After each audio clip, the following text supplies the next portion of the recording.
चलो जी, chemical reaction वाले में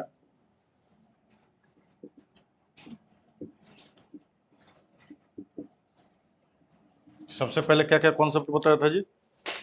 1 से लेकर 30 तक एलिमेंट आने चाहिए, ठीक है। दूसरा, रिएक्टिविटी सीरीज आनी चाहिए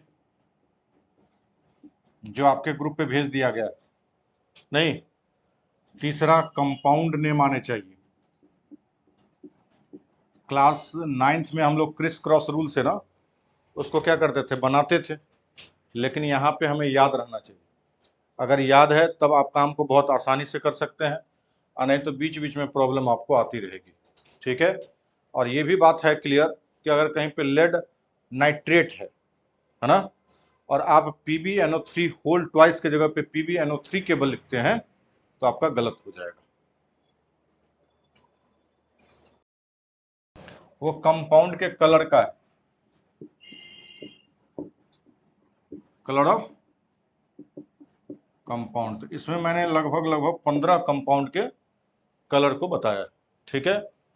अगला जो है वो बैलेंसिंग आनी चाहिए, ठीक। और छठा जो है, सबसे ज्यादा गलती टाइप्स ऑफ रिएक्शन का है ना। सबसे ज्यादा बड़ा मिस्टेक यहीं पे होता है। टाइप ऑफ रिएक्शन में अगर मैं बोलूं कि कॉम्बिनेशन रिएक्शन के 4 एग्जाम्पल बताइए, तो शायद आप उसको बताने में दिक्कत आ जाएगी, है ना। तो कुछ ऐसे क्वेश्चंस हैं जिसमें हमें टाइप ऑफ रिएक्शंस हमें याद करना पड़ेगा। उसका लिस्ट भी आपके ग्रुप पे जल्दी ही भेज दिया जाएगा, जिसमें सारे बुक आपके यू लाइक बोल सकते हैं, लखमीर बोल सकते हैं, सबको जोड़ करके उसके टाइप ऑफ रिएक्शन बना दिए गए। सातवां जो है वो है ऑक्सीडेशन रिडक्शन का, जो लास्ट क्लास में भी सब लोगों को काफी प्रैक्टिस कराया गया था, नहीं था। तो ये हमें अगर मालूम है तो इस चैप्टर को हम बहुत बढ़िया ढंग से, बहुत ही बढ़िया ढंग से खेल सकते हैं।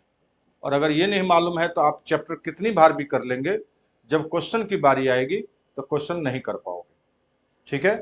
तो सबसे पहले हम लोग चलते हैं कि केमिकल रिएक्शन होता क्या है। सबसे पहला जो आता है कि केमिकल रिएक्शन है क्या। तो केमिकल रिएक्शन किसको बोलेंगे, जब कोई नया प्रोडक्ट बनता है, ठीक है, केमिकली होना चाहिए, तब उसको हम लोग क्या बोलते हैं, केमिकल रिएक्शन बोलते हैं। और उसी को अगर हम सिंबॉलिक फॉर्म में कन्वर्ट कर दें तो उसे केमिकल इक्वेशन बोलते हैं, ठीक है। जैसे हम लोग मैथ्स में इक्वल टू यूज करते हैं, साइंस में एरो यूज करते हैं, वहां पे LHS बोलते हैं, यहाँ पे रिएक्टेंट बोलते हैं।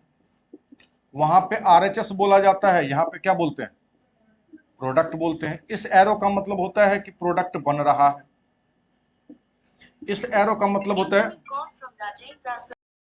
ठीक है, इस एरो का मतलब होता है कि गैस इवॉल्व होता है, इस एरो का मतलब होता है प्रेसिपिटेट बन रहा है, ठीक है। ये जो ट्रायंगल यूज होता है कहीं पे ऐसा, इसका मतलब हीट यूज हो रहा है। क्या हो रहा है, हीट यूज हो रहा है। सॉलिड फॉर्म को हम लोग S से दिखाएंगे, लिक्विड वाले को L से दिखाएंगे, गैस वाले को G से दिखाएंगे, एक्वस जो होता है उसको AQ से डिनोट किया जाता है। ये बात समझ में आई, ठीक है।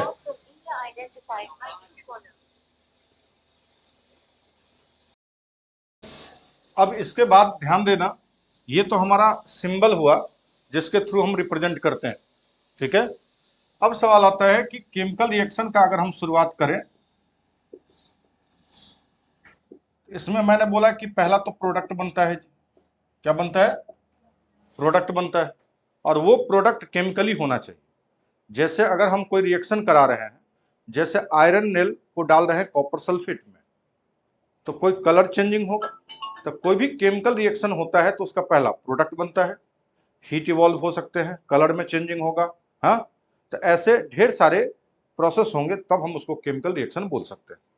हमारे अपने आसपास में डेली लाइफ में भी केमिकल रिएक्शन का ढेर सारा एग्जांपल, जैसे कि डाइजेशन ऑफ फूड क्या है, केमिकल रिएक्शन है ना। जो हम लोग खाना खाते हैं तो HCl उसे क्या करता है, डाइजेस्ट कर सकता है, तो ये केमिकली हो रहा है, तो ये केमिकल रिएक्शन कहलाएंगे। दूसरा एग्जाम्पल बताओ। आयरन का रस्टिंग नहीं है, ठीक है।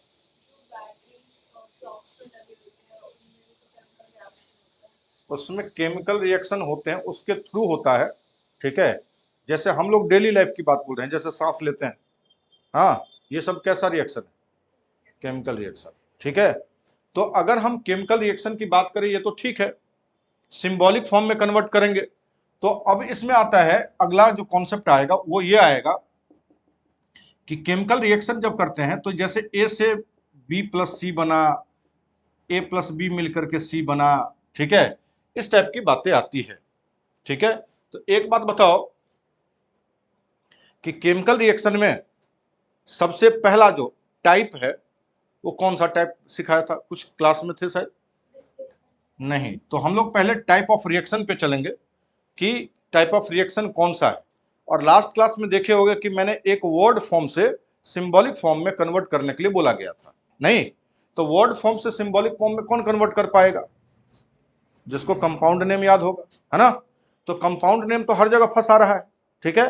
तो एक मैं फ्लो चार्ट बनाऊंगा, इस फ्लो चार्ट के थ्रू हम लोग सीखेंगे कि केमिकल रिएक्शन कितने प्रकार के हैं और हमें पूरा सिलेबस में कितने टाइप ऑफ रिएक्शन पढ़ने हैं, ठीक है।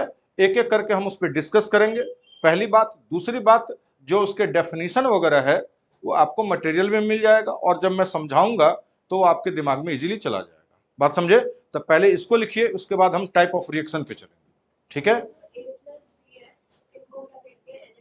इसको हम लोग रिएक्टेंट बोलते हैं, ये कंपाउंड होगा, एलिमेंट नहीं। एलिमेंट भी हो सकते हैं लेकिन कंपाउंड जैसे कॉपर है और फेरस सल्फेट से रिएक्ट कर रहा है, तो एक तरह से हमारे लिए एक रिएक्टेंट में वो एलिमेंट भी हो सकता है और कंपाउंड भी हो सकते हैं, ठीक है। प्रोडक्ट दोनों, तो सब कुछ एलिमेंट भी कंबाइन करता है, तो दो एलिमेंट केवल कंबाइन नहीं करेगा। जैसे अगर मैं तुम्हें बोलूं कि कॉपर प्लस फेरस, ये तो नहीं कंबाइन करेगा। और अगर करता भी है तो इसको हम लोग एलॉय बोलते हैं, जो पढ़ेंगे हम लोग chapter number 3 metal non metal में। तो जैसे अब रिएक्ट करेगा तो कॉपर प्लस FeSO4 करेगा, तो ये एलिमेंट हो गए, ये क्या हमारे लिए? कंपाउंड, ठीक है। दो एलिमेंट जब मिलता है तो उसको हम लोग बोलते हैं एलॉय। क्या बोलते हैं? एलॉय। इसके टाइप ऑफ रिएक्शंस वाले में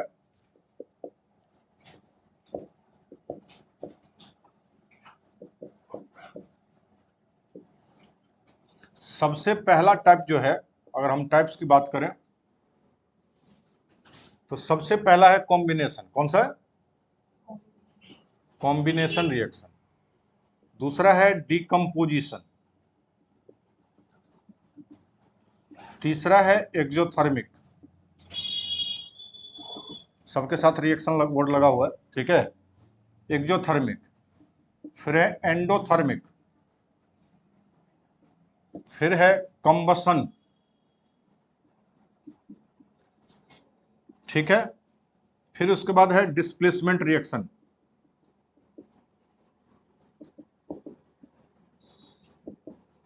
फिर है डबल डिस्प्लेसमेंट रिएक्शन,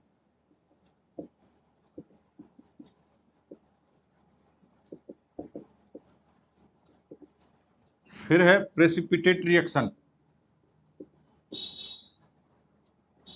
ठीक, रिएक्शन में अगर आप देखना चाहें तो न्यूट्रलाइजेशन रिएक्शन भी है यहाँ पे, लेकिन ये खासकर हम लोग पढ़ेंगे उसमें, क्या नाम है, एसिड बेस सॉल्ट में, ठीक है। न्यूट्रलाइजेशन रिएक्शन, इसके बाद है ऑक्सीडेशन, रिडक्शन, और दोनों एक साथ अगर होता है तो उसको क्या बोलते हैं? रेडॉक्स रिएक्शन बोलते हैं। और अगर हम टॉपिक की बात करें जिसमें हमें डेफिनेशन याद करना होगा, उसमें है कोरिजन और रेंसिडिटी,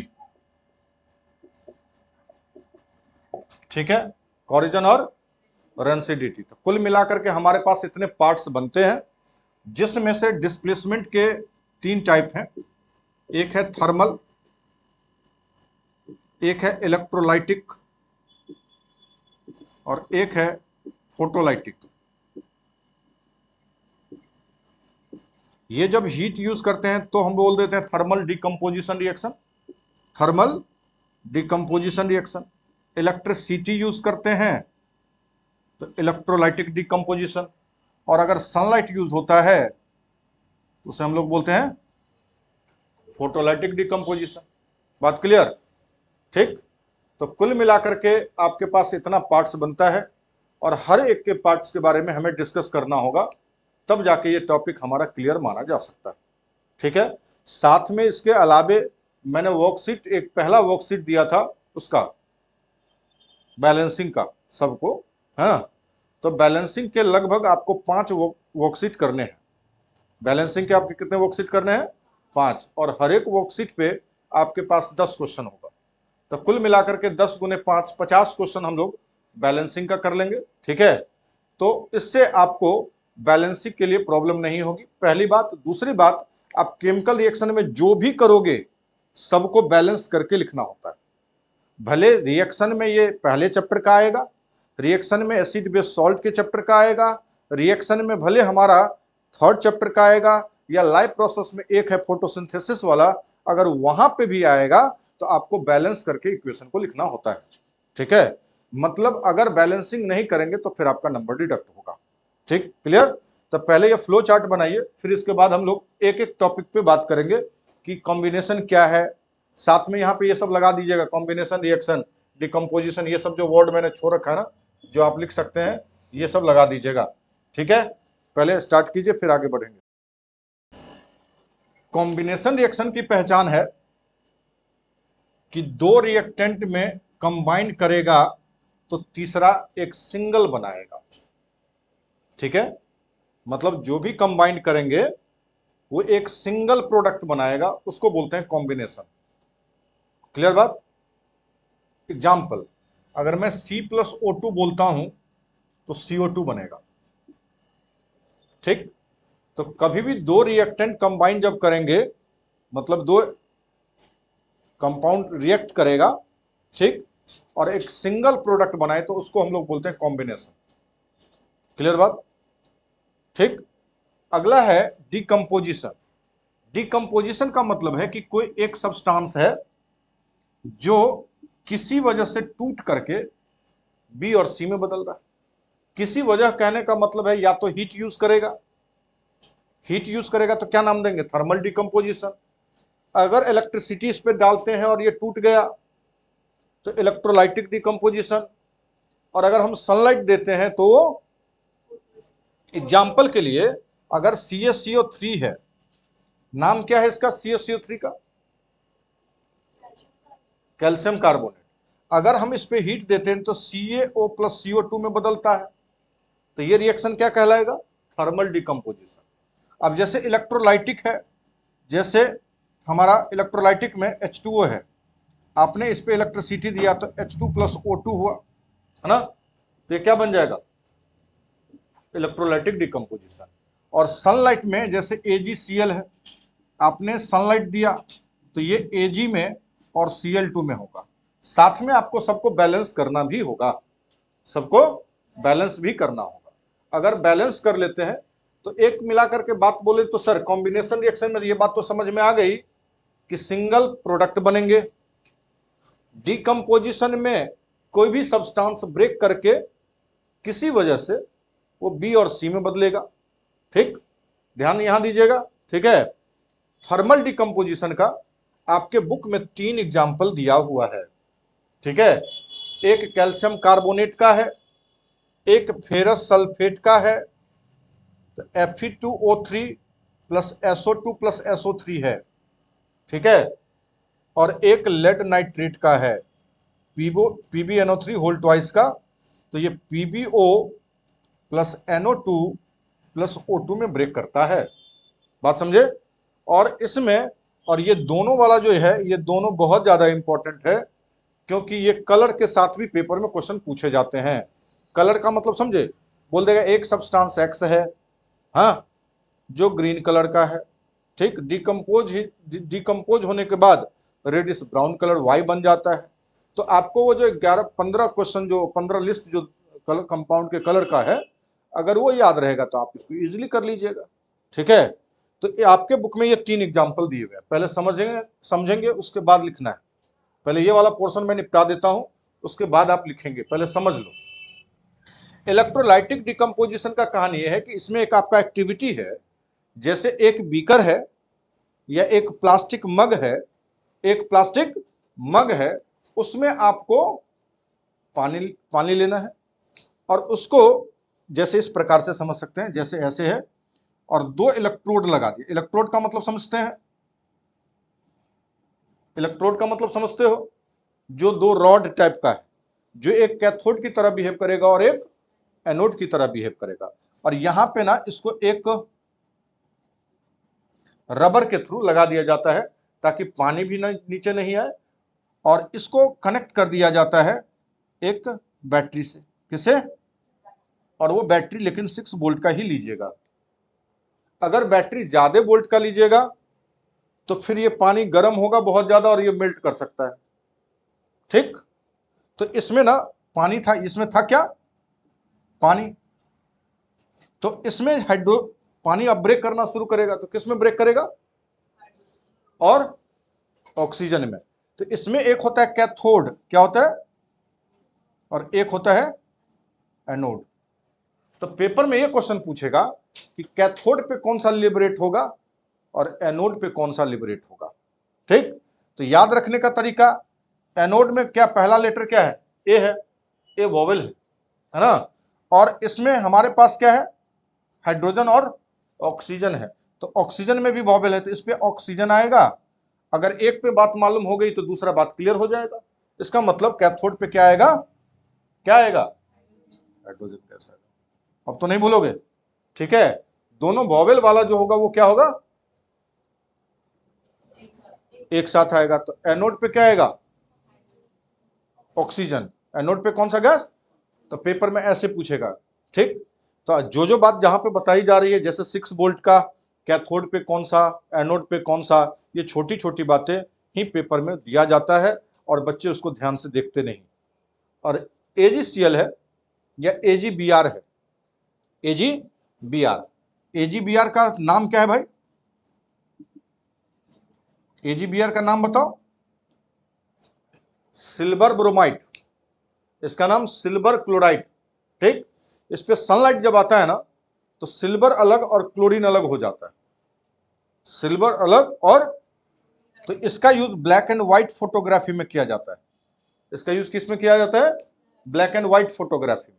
ठीक, हाँ, मतलब इसमें जो है वो जहां पे एजी होगा, तो पहले देखते होगे कि एक फौजी फिल्म का या कोटक का पहले कैमरा आता था जिसमें रील लगता था।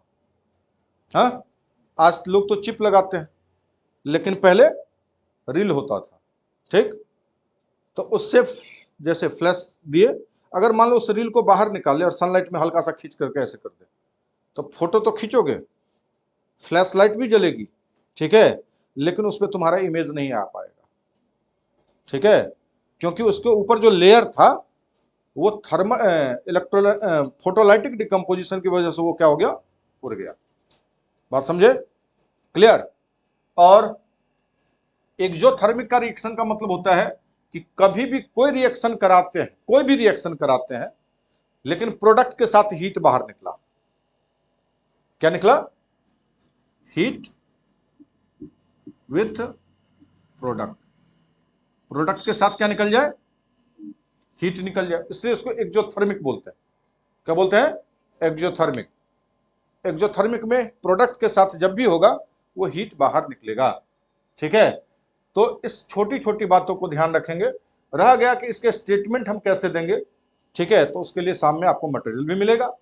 दूसरी बात कि हमें सबसे ज्यादा दिक्कत जो होगा वो इस प्रकार, जैसे मैंने अभी समझाया, तुम्हारे समझ में आ गया। अब मैं बोलूंगा कि थर्मल डिकम्पोजिशन के 3 एग्जाम्पल बताओ उल्टा शब्दों में। हाँ, तो तुम्हें ये इक्वेशन ही याद रहना चाहिए। ठीक है, और पेपर में सबसे ज्यादा गलती इसी में करते हैं। एक बंच दे देगा 4 क्वेश्चन का और बोल देगा कि इसमें कौन कौन किस प्रकार का रिएक्शन है। ठीक, तो जिस सबको मालूम है वो अपना कर देते हैं। तो गलती सबसे ज्यादा गलती किसमें? एक बैलेंसिंग कर सकते हो गलती, दूसरा टाइप ऑफ रिएक्शन में कर सकते हो, बाद बाकी डेफिनेशन ऑफिनेशन में किसी का गलती नहीं होता है। ठीक है, और सबसे ज्यादा गलती कंपाउंड नेम में होता है, कंपाउंड के फॉर्मूले में होता है। ठीक है, और समझ सकते हो पूरा इक्वेशन बहुत बढ़िया ढंग से लिखा, मैं इसमें से इसको गायब कर दिया। हाँ, समझो सिर्फ इसके गायब होने से ना ये पूरा का पूरा नंबर डिडक्ट हो गया, ये क्वेश्चन खत्म। समझे बात? तो आपको पूरे तरीके से, और पहला चैप्टर जिसका स्ट्रांग होगा, मैंने पहले भी बोला था, पहला चैप्टर जिसका स्ट्रांग होगा उसका दूसरा और तीसरा भी आराम से हो जाएगा। ठीक है, चलो लिखो।